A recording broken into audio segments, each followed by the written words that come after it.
Parliament లో కేంద్ర మంత్రులు గతంలో కేసీఆర్ ముఖ్యమంత్రిగా ఉన్నప్పుడు తెలంగాణ దూసుకు వెళ్తుందని మీ కేంద్ర మంత్రులు స్వయంగా అన్నారు. అవును, అవినీతిలో దూసుకు వెళ్ళిందని చెప్పాము. కాదు, అభివృద్ధిలో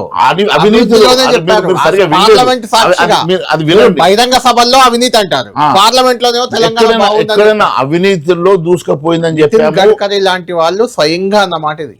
ఏ రోజైనా దూసుకపోతుందంటే అవినీతిలో దూసుకపోయింది గత ప్రభుత్వం. ఆయన కాంపిటీషన్ లో ఈయన వచ్చిండు. ఇప్పుడు అసలు ఆయన 100 రూపాయలు అవినీతి చేస్తే నేనేం తక్కువ 200 రూపాయలు అవినీతి చేస్తా అని చెప్పేసి అవినీతిలో ఇద్దరు కాంపిటీషన్ నడుస్తూ ఉన్నది. అవినీతి ఒకటే కాదు, కుంభకోణాలు, అరాచకాలు, లా అండ్ ఆర్డర్ ఇలా గాడి తప్పింది. ఈరోజు ఏ ఒక్క అంశమైనా మీరు తీసుకునే రాష్ట్ర వ్యాప్తంగా, అది ఈ రాష్ట్రంలో కనీసం ఇప్పుడు మనము ఈ హైదరాబాద్లో ఇక్కడ నుంచి మా ఇంటికి వెళ్ళాలంటే 2 గంటలు పట్టే పరిస్థితి వచ్చింది. ట్రాఫిక్ కంట్రోల్ లేదు, రోడ్లు అధ్వానంగా మారినాయి, డ్రైనేజ్ సిస్టమ్ అధ్వానంగా మారింది. ఉన్న సిటీని బాగు చేయరా బాబు అని అంటే ఫ్యూచర్ సిటీ అంటే ఎవరికి కావాలంటే ఫ్యూచర్ సిటీ, నీ ఫ్యూచర్ కోసం, నీ రియల్ ఎస్టేట్ కోసం నువ్వు ఫ్యూచర్ సిటీ అని చెప్పి అక్కడ ఉన్నటువంటి కోర్టుకేమో ఫార్మా సిటీ అని చెప్తావు, అక్కడ పోయి ఫ్యూచర్ సిటీ అని చెప్పి రియల్ ఎస్టేట్ చేసుకుంటావు. ఇది ఎక్కడ దౌర్భాగ్యం అండి? ఉన్న హైదరాబాద్ని బాగు చేయడం చేత కాదు, ఉన్న హైదరాబాద్ బేసిక్ ఎమ్యూనిటీస్ని సెట్ చేయడం మీకు చేత కాదు, కానీ ఎక్కడ తీసుకుపోయి ఫ్యూచర్ సిటీ గురించి మాట్లాడుతూ ఉన్నారు. ఈ రాష్ట్రంలో పక్కదో పట్టించేసి ఆయన ఎప్పుడు చెప్తా ఉంటాడు, నేను ఎక్స్పర్టీస్ రియల్ ఎస్టేట్ అని. వాస్తవంగా తెలంగాణ రాష్ట్రంలో ఆయన చేసేది రియల్ ఎస్టేట్ దందానే చేస్తున్నాడు తప్ప ఈ రాష్ట్రంలో అడ్మినిస్ట్రేషన్ ఎక్కడా లేదు. అడ్మినిస్ట్రేషన్ లేదు.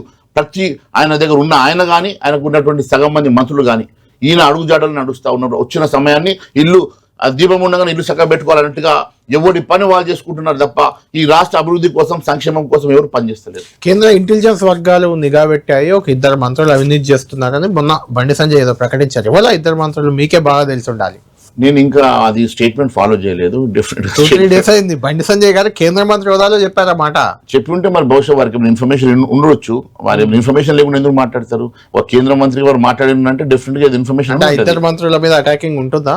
మరి వారిని అడగాలి కదా. ఇప్పుడు నాకు తెలియని సబ్జెక్ట్ ఏంటో మాట్లాడుతున్నారు. రైట్, ఫైనల్గా వద్దాం.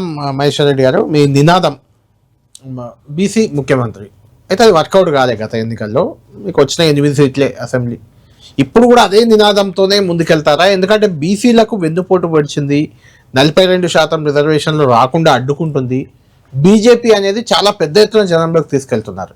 ఇంకా మీరు బీసీ సీఎం అంటారా? అంటే నమ్ముతారా జనం?